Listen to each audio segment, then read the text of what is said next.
Brothers and sisters, as we come closer to the end of another calendar year, it's time for people to start reviewing and auditing their time and their calendars and what they have done in this year. We do that frequently. We do it at the end of a Hijri year. We do it in the month of Ramadan.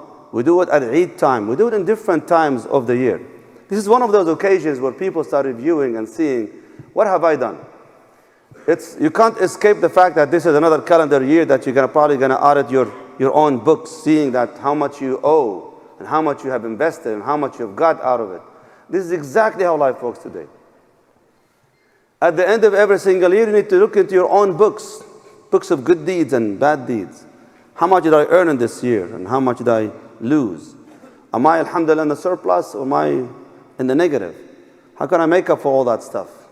And my dear brothers and sisters, no matter how much we think that life is still long and we have, alhamdulillah, enough time to do much, you can't imagine how Allah subhanahu wa ta'ala can change the course of life in an instant for many, many people. Alhamdulillah Rabbil Alameen, just a few days ago, we just came back from Umrah. And then Umrah is very interesting Umrah for us.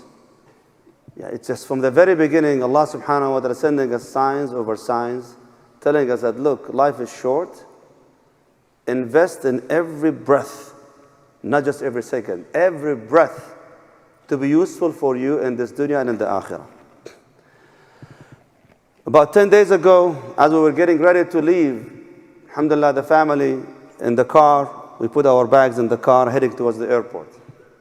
We just finished our dua as-safar. We just making dua of the travel. Just we finished it. And then my wife, she received a phone call, a sister's crying on the other end, and she's telling her, a young lady who was only just 36 years old, who just gave birth 2 months ago to a healthy baby. She just passed away, instantly. And no specific reason, other than the qadr of Allah subhanahu wa ta'ala.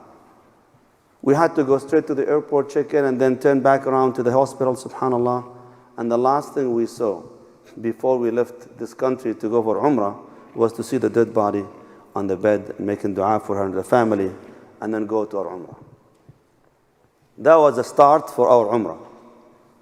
We were very excited, very happy, and then suddenly Allah subhanahu wa ta'ala sends you a reminder.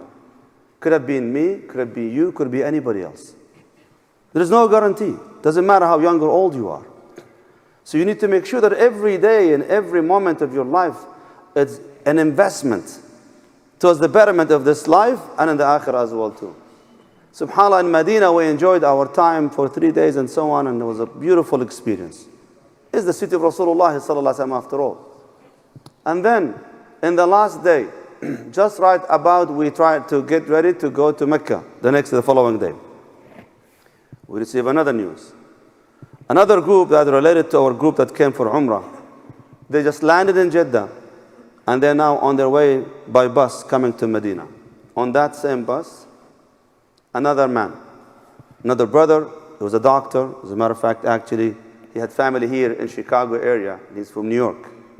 And he was only in his mid-40s. He had his wife, his 3 children, his mother-in-law and father-in-law with him, subhanAllah. He brought them all for Umrah. He died on that bus. En route, coming from Jeddah to Medina. He booked his ticket for Umrah. Allah subhanahu wa ta'ala sent him to a different destination. He was coming to Medina to sit in a Rawdah, which is Rawdah min Riyad al-Jannah, a gate to heavens, and Allah subhanahu wa ta'ala made it wide open for him. May Allah subhanahu wa ta'ala give us all husn al-khitam, ya Rabbil Alameen. My dear brothers and sisters, and the story continues in the Umrah. Every aspect of it, subhanAllah, there's a reminder for us. And for me at least, this is it. Since this is the end of the year, it's a reminder, one after the other one. What have you accomplished this year? I want to ask each and every one of you, what have you accomplished this year? If you just think about this, how much do you owe? Do you owe the people in terms of apologies, in terms of huquq, in terms of rights that you owe them and so on? How much? Do you want to carry this liability with you to the next year? Do you like to take this to the next life? Or should you just kind of reconcile all these things and get out of it? Make sure that your record is clean and clear before you leave this world. Look about your ibadah, your relationship to Allah subhanahu wa ta'ala azza wa jal. A lot of us today, our standard when it comes to the ibadah is so low. It's very, very low. But how much do you owe Allah subhanahu wa ta'ala in terms of salah, in terms of siyam, in terms of zakah, in terms of ibadah and khayr? How much do you owe? Your parents, your children, your spouses. How much? If you look at the book of deeds, where are you? Are you in the surplus? Or do you owe too much to people? My dear brothers and sisters, towards the end of a calendar year, it is better that we sit down and just start reflecting. And see for yourself. Where are you heading? Are you going to carry a lot of liability with you to the next year? Or should you, before the end of this year, finish it? Because it could be the next person who's on that bed, subhanAllah, lying down there dead, could be you and I. And we want to make sure when this moment happens, alhamdulillah, I'm in good hands. I've done my best to the people in this life and with Allah subhanahu wa ta'ala.